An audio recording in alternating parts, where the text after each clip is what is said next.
Oke, Assalamualaikum warahmatullahi wabarakatuh. Saya Ustadz Muntaha akan ngaji. Bukan ngaji Al-Quran tapi ngaji kitab Ihya halaman 290. Ngaji dalam arti akan saya baca teksnya secara kalimat per kalimat, lalu nanti akan kami jelaskan isi yang terkandung di dalamnya. Baik, langsung saya mulai. Bismillahirrahmanirrahim. Al-babu tsani fi athari samai wa adabihi. I'lam anna awala darajati samai fahmul masmu'i wa tanziluhu ala maknan yaka'u lil mustami'i.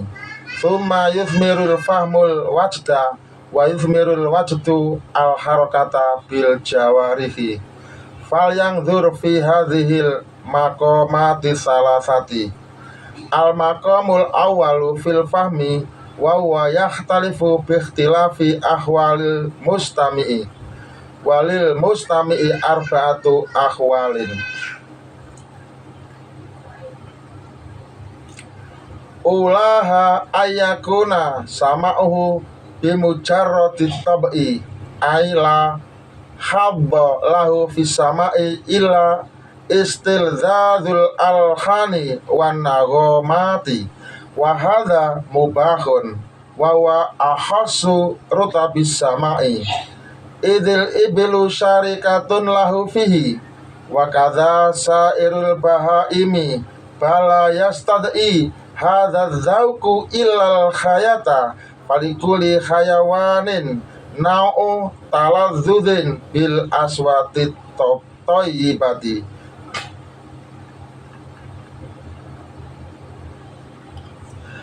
Al-halatu tsaniyatu ayyasma'a bifahmin walakin yunazzilahu ala surati makhlukin imma muayyanin wa imma ghaira muayyanin wa huwa sama'us syababi wa arbabi syahawati wa yakunu tanziluhum lil masmu'i ala khasabi syahawatihim wa muqtadha ahwalihim wa hadhil halatu akhassu min an natakallama fiha ila bibayani khissatiha wa nahyi anha. Al halatu asalisatu ayunazzila ma yasma'uhu ala ahwali nafsihi fi muamalatihi Allah ta'ala wa taqallubi ahwalihi fit tamakkuni marratan wa ta'adzuri ukhra wa hadha sama'ul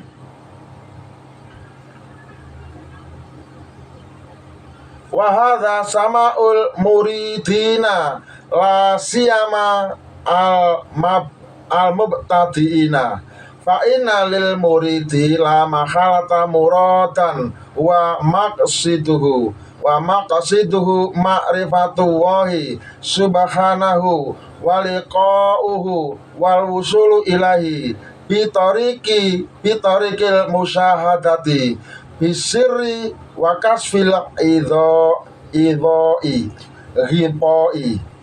walahu fi maqsidihi tariqun wa salikuhu wa muamalatun wa musabirun alaiha wa halatun tastaqbiluhu fi muamalatihi.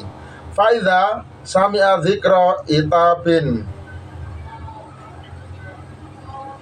au khitabin au qabulin au raddin au waslin au hajrin au kurbin au budin au talahufin ala faitin au ta'attushin ila muntadharin au syaukin ila waridin au tomain au yasin au wakshatin au istinasin au wafain bil wa'di au nakzin lil ahdi au khawfi firakin au farahin biwusulin au dzikra mulahadzatil habibi wa mudafa'atir raqibi au hamulil abarati au taratu fil khasarati au tulil firaki au itatil wisoli au ghairi dzalik mimma yastamilu ala wasfihi al as'aru fala buddha an yuwafiqa ba'duha halal muridi fi talabihi fayajriya dzalika majral qadakhil ladzi yuri zinata qalbihi fatastailu bihi niyaranuhu wa yaqwa bihi in bi'athu syauqi wa hayajanuhu wa yahjumu alaihi bisa babihi akhwalun mukhalifatun li'adatihi wa yakunu lahu majalun rahbun fi tanzilil alfadhi ala akhwalihi walaisa alal mustami'i mura'atu murati syairi min kalamihi balikuli kalamin wujuhun walikuli dhifamin fiktibasil mi'na minhu khududun wal nadrib li hadhihi tanzilati wal fuhumi amsilatan kaila yadhunnal jahilu annal mustami'a li abyatin fiha dzikrul fahmi wal khati was sadqi innama yafhamu minha dhawahiraha wala hajata bina ila dzikri kaifiyatil fahmil ma'ani minal abyati fa fi hikayati ahli samai ma yakshifu an dzalika faqat hukiya anna ba'dhuhum sami'a qailan yaqulu qala rasulu ghadan tazuru fakultu takilu ma taqulu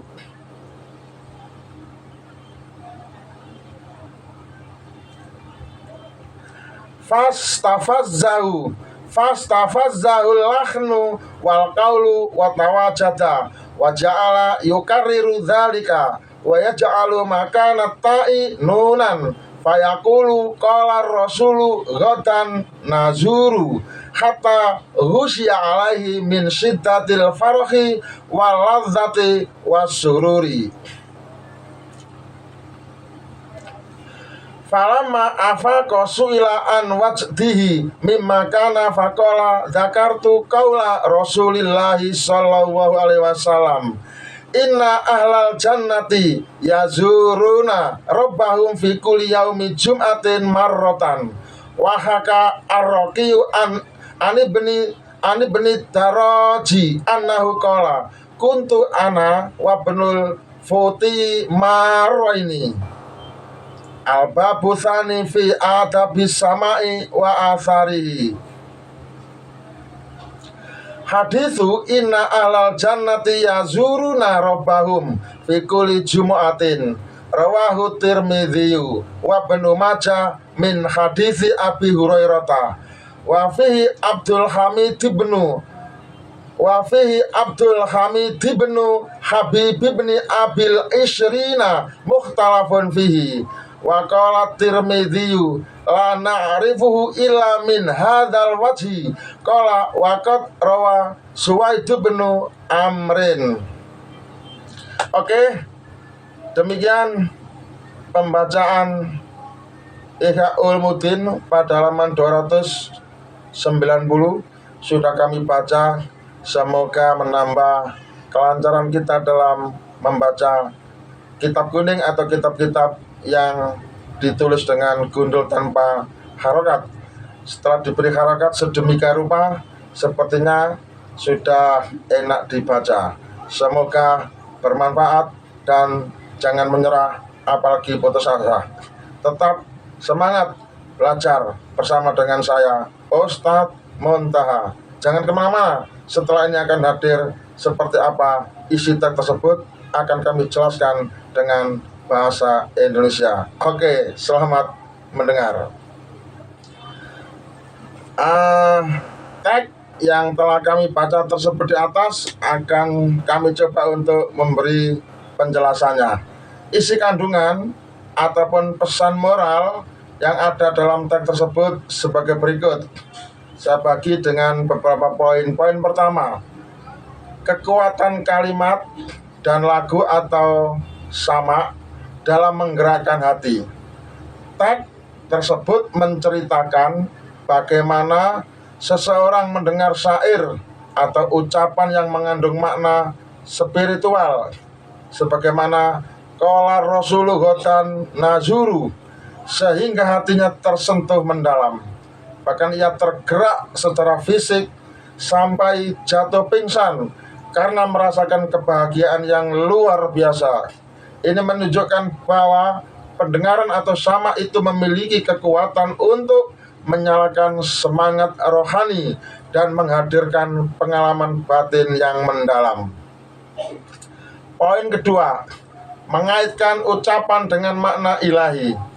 Orang yang disebutkan dalam kisah ini tidak hanya mendengar kata-kata secara lahiriah, tetapi mengaitkannya dengan makna ukhrawi. Ia mengingat sabda Nabi SAW bahwa ahli surga akan berkunjung kepada Allah setiap hari Jumat.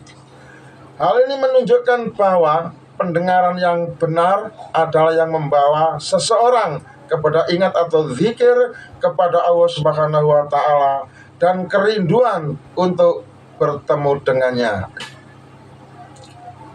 Poin ketiga, ekspresi spiritual tidak salah jika masih dalam batas syariat. Kisah ini menegaskan bahwa tawajud atau perasaan spiritual yang membuat tubuh bergerak, menangis atau jatuh pingsan adalah hal yang wajar selama didasari oleh keikhlasan dan penghayatan makna, bukan sekedar emosi kosong. Hal ini juga menjadi pengingat agar kita tidak cepat menghakimi orang yang menampakkan reaksi emosional saat mendengar bacaan, doa, atau lagu rohani. Poin keempat, pentingnya menyaring makna dari apa yang didengar. Bagian akhir teks menekankan bahwa tidak wajib seorang pendengar memahami kata-kata persis seperti maksud penyairnya. Setiap orang bisa mengambil pelajaran sesuai keadaannya. Yang penting adalah menjadikan pendengaran itu sebagai sarana untuk mendekatkan diri kepada Allah Subhanahu wa Ta'ala, bukan untuk mengumbar hawa nafsu. Oke, selanjutnya akan kami jelaskan dengan pola narasi atau dengan gaya narasi. Ketika seseorang mendengar ucapan yang baik, apalagi yang mengingatkan kepada Allah dan janjinya, hati bisa tersentuh begitu dalam. Dalam kisah ini diceritakan ada seorang yang mendengar kalimat qala Rasulullah Ghotan Nazuru. Rasulullah SAW bersabda, besok kita akan berkunjung. Ia lalu merenungkan makna kalimat itu dan mengaitkannya dengan sabda Nabi SAW bahwa ahli surga akan berkunjung kepada Allah Subhanahu wa Ta'ala setiap hari Jumat. Ingatan itu menimbulkan rasa rindu dan bahagia yang sangat besar dalam dirinya, hingga ia berulang kali mengucapkan kalimat itu dengan penuh semangat, bahkan mengganti hurufnya agar terasa lebih pribadi, dari tazuru menjadi nazuru, seolah ia sendiri yang akan berkunjung. Rasa bahagia dan kerinduan itu terus memuncak sampai ia jatuh pingsan karena tidak sanggup menahan limpahan nikmat batin yang datang. Ketika ia sadar kembali, ia menjelaskan bahwa sebab rasa yang begitu dahsyat itu adalah ingatannya kepada janji Allah, bahwa kelak orang-orang beriman akan dapat bertemu dengan Rabb mereka di surga. Kisah ini mengajarkan bahwa pendengaran bukan sekedar untuk menikmati suara indah atau lagu merdu. Mendengar sesuatu yang baik bisa menjadi jalan mendekatkan diri kepada Allah Subhanahu wa Ta'ala, membangkitkan cinta, rindu, harapan, bahkan meneteskan air mata. Inilah pendengaran yang bermanfaat, yang menggugah hati, menggerakkan anggota badan menuju ketaatan, dan menambah semangat untuk mencari ridha Allah Subhanahu wa Ta'ala. Pesannya, jangan sia-siakan pendengaran hanya untuk hiburan kosong. Jadi, apa yang kita dengar sebagai sarana untuk mengingat Allah Subhanahu wa Ta'ala, merenungi keadaan diri, dan memperbaiki hubungan kita dengannya. Bila hati tersentuh hingga menangis atau bergetar, itu pertanda hati masih hidup dan dekat dengan Allah Subhanahu wa Ta'ala. Kesimpulannya, pesan moral. Pesan utama dari teks ini adalah pendengaran atau sama harus digunakan untuk mengingat Allah Subhanahu wa Ta'ala dan memperkuat cinta kepadanya. Kedua, kesenangan mendengar yang tidak membawa kepada ketaatan hanyalah hiburan rendah seperti yang juga dinikmati hewan. Tiga, sama yang benar akan menumbuhkan rasa rindu, harapan, dan semangat untuk mendekat kepada Allah Subhanahu wa Ta'ala serta menggerakkan hati dan anggota tubuh kepada kebaikan. Yang terakhir, keempat, setiap orang mengambil pelajaran sesuai kondisinya, tetapi tujuan akhirnya adalah ma'rifatullah atau mengenal Allah dan ridho kepadanya.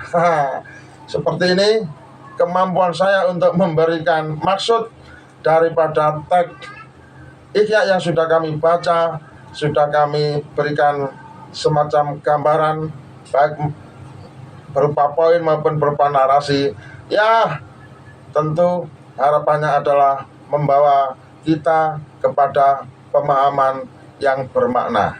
Dan tentu inilah cara kita belajar bahasa Arab atau belajar kitab kuning dalam rangka memahami hukum-hukum Islam seperti apa yang telah digambarkan oleh ulama-ulama salaf terdahulu. Semoga menambah wawasan ke depan kepada kita sebagai ilmu, dan tentu harapan kita mendapat keberkahan dari belajar kitab ini. Semoga demikian. Wassalam dari saya, Ustadz Muntaha. Tetap semangat, jangan menyerah, apalagi putus asa. Salam dari saya, salam apa adanya, bukan ada apanya. Mantap.